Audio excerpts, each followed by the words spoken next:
नमस्कार, आकाशवाणी देहरादून से प्रस्तुत है प्रादेशिक समाचार।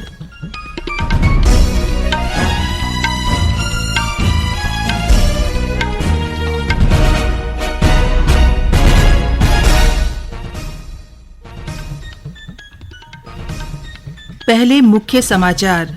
राष्ट्र आज 77वां स्वतंत्रता दिवस मना रहा है। प्रधानमंत्री नरेंद्र मोदी ने दिल्ली में लाल किला के प्राचीर से राष्ट्रीय ध्वज फहराया और राष्ट्र को संबोधित किया। मुख्यमंत्री ने कहा, राज्य के दुर्गम इलाकों में गर्भवती महिलाओं की सुरक्षा के लिए प्रदेश सरकार मुख्यमंत्री जच्चा बच्चा सुरक्षा योजना शुरू करेगी।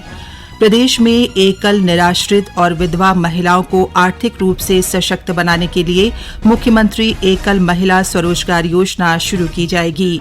और मुख्य सचिव डॉ. एस.एस. संधू ने सचिवालय को नवाचार अपनाकर आम लोगों की समस्याओं के निस्तारण के लिए काम करने की जरूरत पर जोर दिया।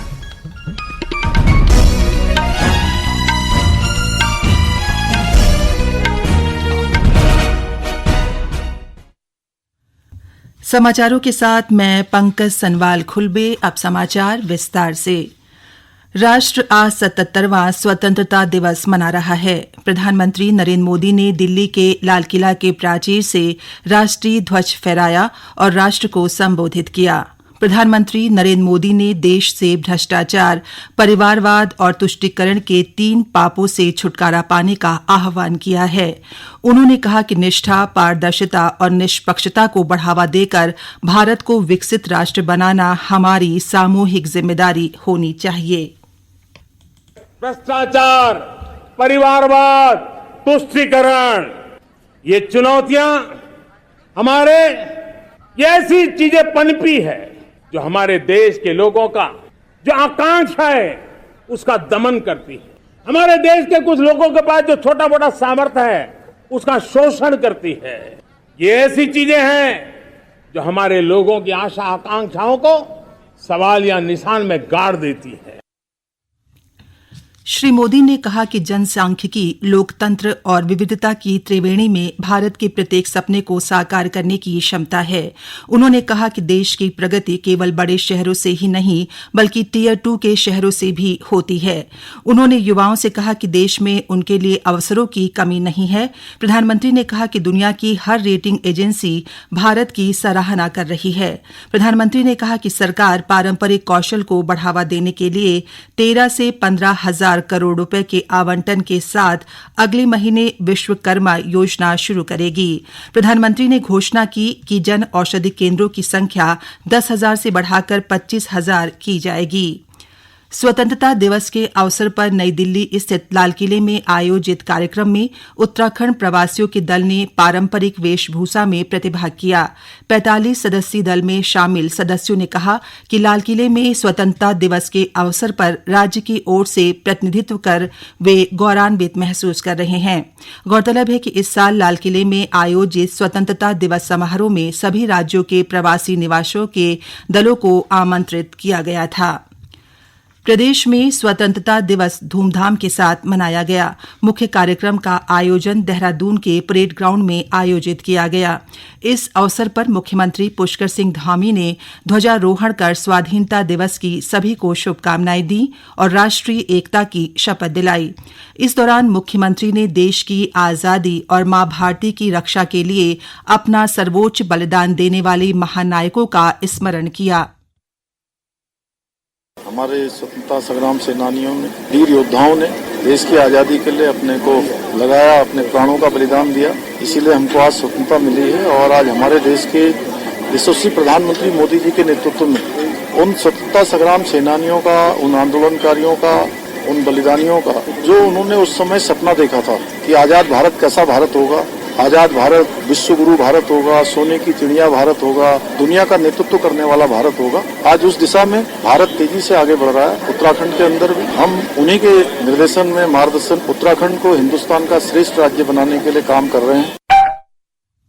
कार्यक्रम के दौरान मुख्यमंत्री ने 5 पुलिस अधिकारियों और कर्मचारियों को मुख्यमंत्री सराहनीय सेवा पदक प्रदान किए। हेड कांस्टेबल चमन कुमार, पुलिस अधीक्षक अमित श्रीवास्तव, पुलिस अधीक्षक रेखा यादव, अपर पुलिस अधीक्षक सरिता डोभाल और आरक्षी धीरेन्द्र सिंह चौहान को मुख्यमंत्री सराहनीय सेवा पदक प्रदान किया गया। प्रदेश के दुर्गम इलाकों में गर्भवती महिलाओं की सुरक्षा के लिए राज्य सरकार मुख्यमंत्री जच्चा बच्चा सुरक्षा योजना शुरू करेगी। इसके तहत विषम भौगोलिक परिस्थितियों में गर्भवती महिलाओं को एयरलिफ्ट करने की व्यवस्था की जाएगी।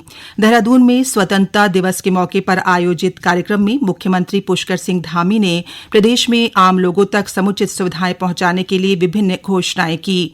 मुख्यमंत्री ने कहा कि राज्य में भवन निर्माण सामग्री सीधे घर तक पहुंचाने के लिए खनिज प्रसंस्करण पोर्टल बनाया जाएगा। इससे खनिजों की कालाबाजारी रुकने के साथ ही लोगों को सस्ते दामों में निर्माण सामग्री उपलब्ध हो सकेगी। एक अन्य घोषणा में श्री धामी ने एकल, निराश्रित और विधवा महिलाओं को उनके निवास स्थान पर ही रोजगार देकर उनको आर्थिक रूप से मजबूत करने की बात कही। उन्होंने कहा कि इसके लिए प्रदेश में मुख्यमंत्री एकल महिला स्वरोजगार योजना शुरू की जाएगी। श्री धामी ने प्रदेश में कुटीर उद्योगों और स्वरोजगार को बढ़ावा देने के लिए तथा इनके उत्पादों की बिक्री के लिए यूनिटी मॉल की स्थापना करने की घोषणा भी की। राज्यपाल लेफ्टिनेंट जनरल गुरमीत सिंह ने स्वतंत्रता दिवस के मौके पर राजभवन में ध्वजारोहण किया। इस दौरान राज्यपाल ने कहा कि अमृतकाल में हमें अपने लक्ष्य निर्धारित कर पूरी क्षमता के साथ आगे बढ़ना होगा। महान स्वतंत्रता सेनानियों और शहीदों को श्रद्धांजलि अर्पित करते हुए लेफ्टिनेंट जनरल गुरमीत सिंह ने कहा कि सीमा पर तैनात वीर जवानों के कारण ही हमारे देश की सीमाएं सुरक्षित हैं। राज्यपाल ने कहा कि उत्तराखंड लगातार प्रगति कर रहा है और प्रदेश में आवागमन को आसान बनाने के लिए सड़क, रेल और हवाई सेवाओं को बढ़ाया जा रहा है। ये समाचार आकाशवाणी देहरादून से प्रसारित किए जा रहे हैं। प्रदेश के विभिन्न स्थानों में स्वतंत्रता दिवस आज हर्षोल्लास के साथ मनाया गया। राज्य में लोगों ने बड़ी संख्या में एकत्र होकर तिरंगा यात्रा निकाली और सार्वजनिक स्थलों पर देशभक्ति के गीतों के साथ आजादी का पर्व मनाया। राजधानी देहरादून में स्वतंत्रता दिवस के मौके पर भाजपा और कांग्रेस ने विभिन्न स्थानों पर तिरंगा यात्रा निकाली। उधर चमोली के भराड़ीसैंण में जिले के प्रभारी मंत्री डॉ धन सिंह रावत ने झंडारोहण किया।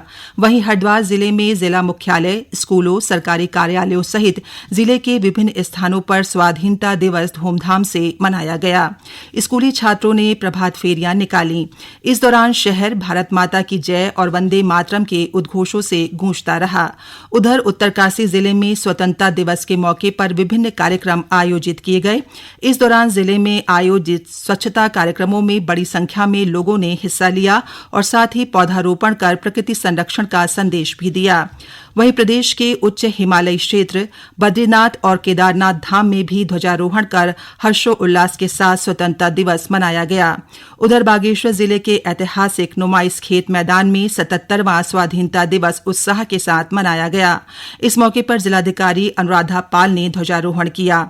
इस दौरान स्वतंत्रता संग्राम सेनानियों के परिजनों के साथ ही उत्तराखंड राज्य आंदोलनकारियों को सम्मानित किया गया। मुख्य सचिव डॉ एस संधू ने कहा है कि प्रदेश के विकास में सचिवालय महत्वपूर्ण भूमिका निभा सकता है। उन्होंने कहा कि सचिवालय को नवाचार अपनाकर लोगों की समस्याओं के निस्तारण के लिए समाधान खोजक की तरह काम करना होगा। वे सचिवालय में स्वतंत्रता दिवस पर आयोजित कार्यक्रम में बोल रहे थे। राज्य में प्राकृतिक आपदाओं की संवेदनशीलता पर जोर देते हुए श्री संधू ने कहा कि प्रदेश में आपदाओं से बचाव के प्रति सबसे ज्यादा प्रयोग करने की जरूरत है। आजादी के 100 साल पूरे होने तक देश को विकसित राष्ट्र बनाने की प्रतिबद्धता पर जोर देते हुए मुख्य सचिव ने कहा कि भारत को विकसित राष्ट्र बनाने के लिए देश के सभी राज्यों का विकसित होना जरूरी है। राज्य के अधिकांश हिस्सों में आज बादल छाए रहे। राजधानी देहरादून सहित प्रदेश के विभिन्न हिस्सों से हल्की से मध्यम और कहीं कहीं मूसलाधार बारिश हुई। बारिश और भूस्खलन के कारण चारधाम तीर्थ यात्रा और हेमकुंड साहिब यात्रा आज स्थगित रही। कल से यात्रा सुचारू हो जाएगी। उधर पौड़ी कोटद्वार दुगड्डा राष्ट्रीय राजमार्ग आमसौड़ के पास मलबा आने से आवाजाही के लिए बाधित है। वहीं टिहरी चंबा धरासू राष्ट्रीय राजमार्ग जसपुर के सामने भूस्खलन के चलते अवरुद्ध अवरुद्ध है। राज्य में 150 से अधिक ग्रामीण सड़कें भूस्खलन के कारण यातायात के लिए बंद हैं। इन सभी मार्गों को खोलने के प्रयास किए जा रहे हैं। इस बीच बारिश और भूस्खलन से राज्य के विभिन्न हिस्सों में विद्युत और पेयजल लाइनों को नुकसान पहुंचा है।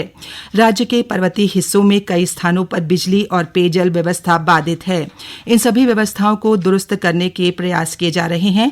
इस बीच मौसम विभाग ने प्रदेश के अधिकतर हिस्सों में अगले 5 दिनों के दौरान हल्की से मध्यम बारिश और कहीं कहीं तेज बौछार पड़ने का अनुमान जताया है। अंत में मुख्य समाचार एक बार फिर।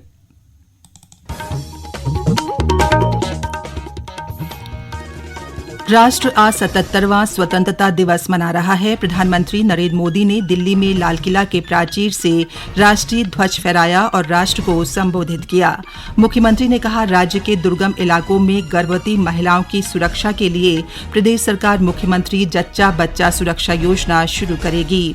प्रदेश में एकल, निराश्रित और विधवा महिलाओं को आर्थिक रूप से सशक्त बनाने के लिए मुख्यमंत्री एकल महिला स्वरोजगार योजना शुरू की जाएगी। और मुख्य सचिव डॉक्टर एस संधू ने सचिवालय को नवाचार अपनाकर आम लोगों की समस्याओं के निस्तारण के लिए काम करने की जरूरत पर जोर दिया।